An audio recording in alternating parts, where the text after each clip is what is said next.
Mike Pompeo's recent visit to North Korea was criticized by many for not producing concrete results or plans on denuclearization.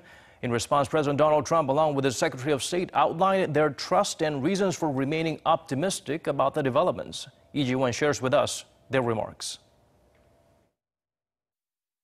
U.S. Secretary of State Mike Pompeo said Monday, according to CNN, that ridding North Korea of its nuclear program is a decades-long challenge and that it's ludicrous to think it would happen in the course of a handful of hours. Secretary Pompeo was speaking to U.S. troops on a surprise visit to Afghanistan during his round-the-world trip. Just days earlier, Pompeo had completed his third visit to the North, the first follow-up meeting to their leaders' historic summit in Singapore last month. Pompeo was criticized in the U.S. because the meeting failed to achieve anything substantial related to North Korea's final, fully verified denuclearization.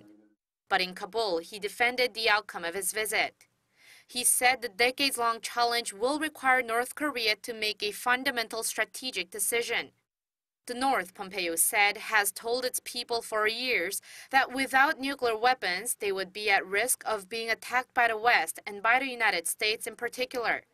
He then said that what Washington has to do now is to get the entire country to understand that the nuclear weapons they possess today actually represent a threat to themselves, not security, something, according to Pompeo, that North Korean leader Kim Jong-un has said he understands.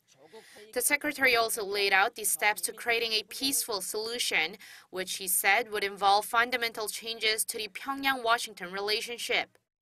One of the measures, said Pompeo, is to bring North Korea into the international community and then provide security assurances to help it stand on its own 2 feet and not feel threatened. At a press briefing in Kabul earlier in the day, Pompeo said that there is still a long way to go with Pyongyang, but that the commitment by North Korea made by its leader Kim Jong-un to President Donald Trump has been reinforced by the statement Kim put out following their most recent discussions.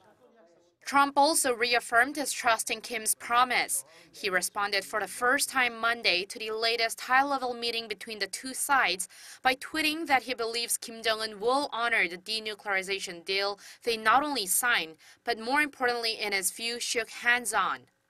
But he also warned against possible collusion, referencing the possibility that Beijing could be exerting negative pressure on the North because of Washington's trade policies, and that he hopes that's not the case. Lee Ji-won, Arirang News.